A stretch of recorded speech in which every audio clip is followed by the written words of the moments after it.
Hasil otopsi sudah keluar. Untuk membahas soal tewasnya pengawal pribadi Kapolda Kaltara, Brigadir Setio Herlambang, saat ini kami sudah bersama dengan mantan Kabar Reskrim Komjen Purnawirawan Ito Sumardi. Selamat petang, Pak Ito. Selamat petang, Mas Rahmat. Assalamualaikum. Waalaikumsalam warahmatullahi wabarakatuh. Pak Ito, sudah ada hasil otopsi yang keluar, ada luka di bagian dada kiri, tembus hingga ke jantung. Ini yang menjadi penyebab kematian. Apa yang Anda lihat dari kasus kematian Walpri Kapolda Kaltara ini, Pak Ito? Ya, pertama saya ingin menyampaikan duka cita yang mendalam ya kepada keluarga Brigpol HS ya atau SH atas tragedi ini. Kemudian yang kedua, kalau untuk hasil otopsi kan akan melihat daripada peluru masuk dan peluru keluar. Kemudian kan tentunya di TKP itu hanya ada alat senjata api. Kemudian kalau ada dugaan sementara atau kesimpulan sementara bahwa yang bersangkutan itu almarhum karena kelalaian dalam membersihkan senjata, tentunya harus ada bukti pendukung lainnya. Misalnya apakah kain ataukah mungkin alat untuk membersihkan laras dan lain sebagainya sehingga bisa disimpulkan demikian.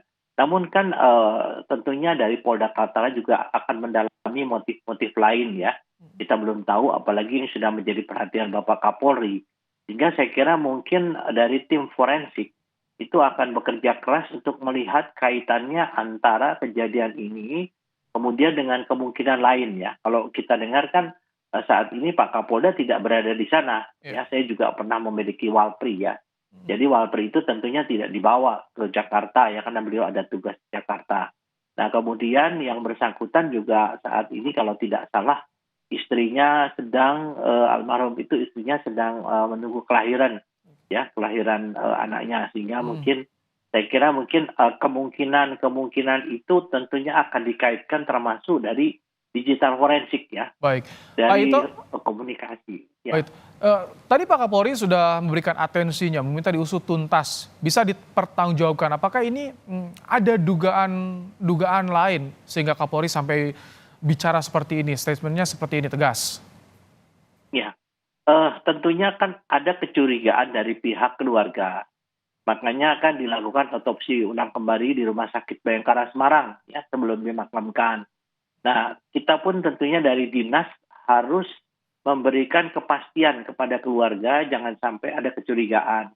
Di sini Kapolri kan sudah memerintahkan untuk mengusut tuntas dan secara profesional Polda Kaltara ini telah melakukan langkah-langkah yaitu melibatkan bidang forensik, kemudian juga propam. Ya. Dan saya kira mungkin terlalu dini kalau kita menyampaikan bahwa hal ini adalah merupakan satu sebab yang saat ini disimpulkan kelalaian ya. Jadi terlalu dini, jadi saya kira mungkin itu dugaan sementara ya. Dan tentunya kalau kesimpulan sementara ini nanti akan dikaitkan dengan langkah-langkah scientific crime investigation ya tentunya melalui satu penyelidikan yang sifatnya digital forensik melalui handphonenya, kemudian saksi-saksi ini juga bisa saja berubah ya, tapi kan harus ada satu kepastian.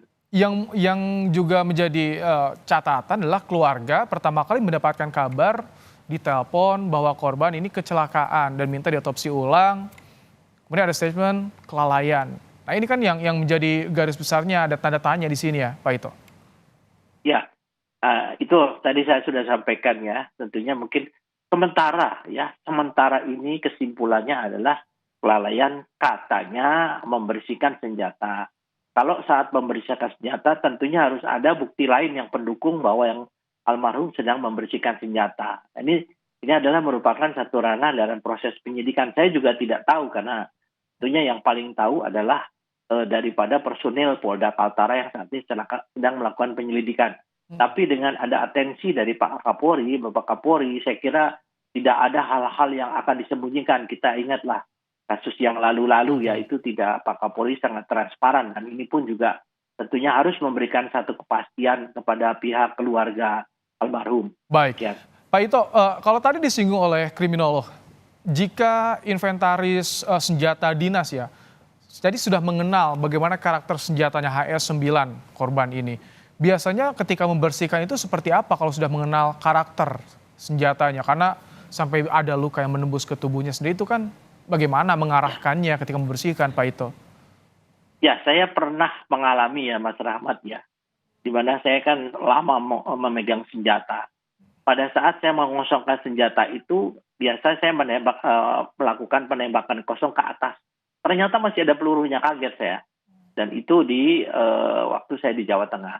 Jadi segala sesuatu yang namanya kecelakaan itu, manusia itu pasti dalam keadaan dia mungkin sedang capek ya, atau mungkin sedang banyak pikiran, bisa saja itu saya kira terjadi. Tapi kan kita juga melihat ya, biasanya yang selama ini terjadi kasus bunuh diri itu kan biasanya yang ditujukan kepada bagian tubuh di kepala.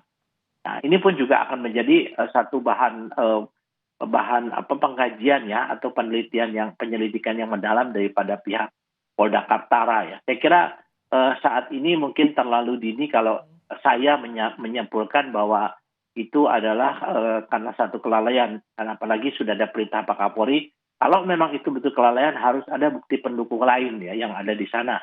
Kalau membersihkan senjata, nah saya kira kalau meskipun bagaimanapun juga yang tadi saya sampaikan, kondisi fisik seseorang maupun psikis seorang itu juga sangat mempengaruhi dari kelalaian itu ya, Mas Rahmat ya. Baik, Propam turun tangan, jadi memang harus ada atensi untuk mengusut kasus ini agar terang benderang dari Mabes Polri. Ya, ya betul. Yang jelas satu, siapa yang menemukan yang bersangkutan almarhum pasti akan diperiksa ya sebagai saksi utama ya. Kemudian yang kedua, bagaimana hubungan yang bersangkutan almarhum itu dengan teman-temannya. Ini kan merupakan ranah daripada Paminal ya, atau pengamanan internal. Jadi siapa-siapa, apakah pimpinannya, komandannya, dan lain sebagainya, pasti akan menjadi objek daripada permintaan keterangan ya, daripada Propam ya, khususnya Paminal ya. Kemudian juga ya saya kira akan menyangkut satu penyelidikan yang komprehensif ya, yang melibatkan berbagai fungsi di kepolisian khususnya di Polda Kaltara. Dan tidak menutup kemungkinan akan ada backup dari Mabes Polri untuk menjaga netralitas atau independensi ya. Saya yakin kalau memang mungkin untuk memberikan satu kepastian, pasti dari Mabes Polri pun akan menurunkan tim ke sana. Baik. Demikian. Terima kasih Komjen Purnawirawan Ito Sumardi, mantan Kabareskrim, telah menyampaikan bagaimana pandangannya soal kasus kematian Walpri atau pengawal pribadi Kapolda Kaltara. Terima kasih Pak Ito, sehat selalu.